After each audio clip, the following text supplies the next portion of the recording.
Separar o joio do trigo será o nosso convite e nossa tarefa primeira?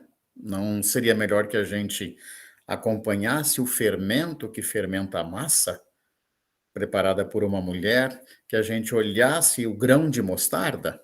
Seja bem-vinda, seja bem-vindo.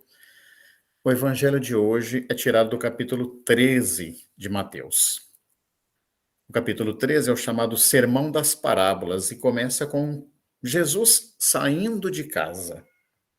E ao sair de casa, à beira-mar, Jesus conta histórias para a gente também aprender que a igreja é igreja em saída, não é dentro dos muros do templo que o reino acontece, mas lá fora. Hoje são escolhidas três parábolas para nós: a parábola do joio e do trigo, a parábola do grão de mostarda e a parábola do fermento amassado, preparado pela mulher. Conversemos, pelo menos pegando um ponto de cada uma dessas parábolas. Na primeira,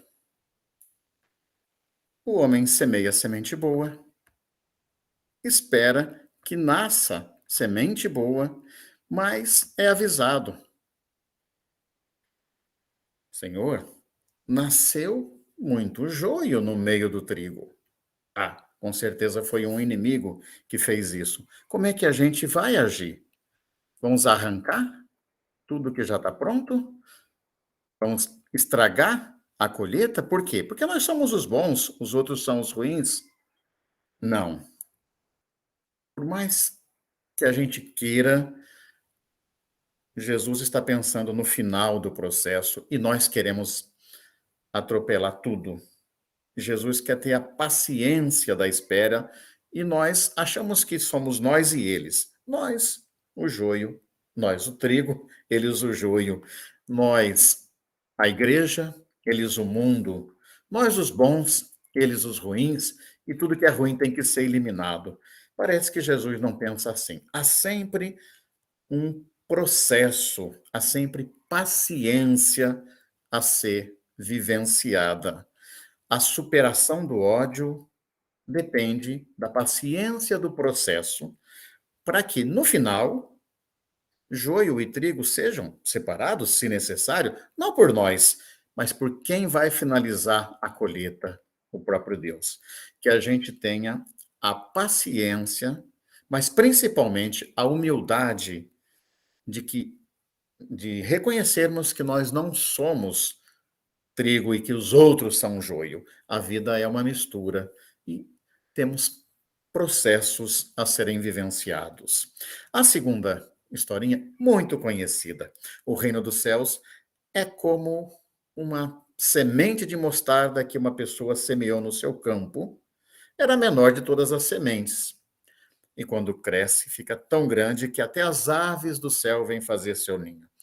Uma das coisas que caracterizam as parábolas de Jesus é o exagero. E Jesus parte do cotidiano, do dia a dia, da vida das pessoas, que incluía naquele tempo o conhecimento das suas escrituras sagradas, o que nós chamamos de Antigo Testamento.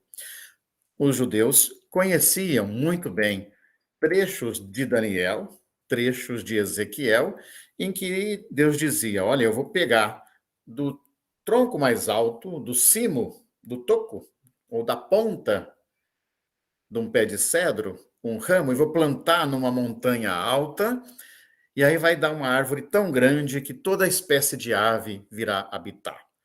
Bom, tudo bem, até aí a gente lá de baixo fica contemplando essa grande árvore. Um pé de cedro por si só é grande. O que Jesus faz é diferente. O reino de Deus é algo muito pequeno. É o grão de mostarda. E quando semeado, também se torna grande. Exercício de paciência e de espera, mas de confiança naquilo que é pequeno. Como parece pequena a atitude de uma mulher que pega 3 medidas de farinha, coloca o fermento e aguarda até que tudo fique fermentado. Aqui também duas imagens muito interessantes. Uma delas, seguidoras e seguidores de Jesus, conhecedoras das Escrituras, se lembravam: que mulher que pegou 3 medidas de farinha? Confira depois você lá em Gênesis 18. Sara, quando Abraão recebe os 3 personagens falando do nascimento do seu filho, toma 3 medidas da fina flor do trigo. Todo judeu já está pensando na mãe do seu povo quando Jesus conta essa historinha. Mas também o judeu sabe que a medida de que Jesus, a qual Jesus se refere, é uma medida grande. Saton, no plural sata, é uma palavra que em grego faz referência a uma medida hebraica que é grande, que vai, a depender dos estudos aí, de 13 ou até 37 litros. Então a gente tem pelo menos 37, 38 ou até 100, 120 litros de farinha. Que mulher que é essa que pega pela manhã 3 medidas de farinha para fazer 120 quilos de pão? É pão para aldeia, para a comunidade, para o bairro, para todo mundo. É pão para a vida. O reino de Deus é fartura que as mulheres conhecem e reconhecem no pão para todas e todos nós.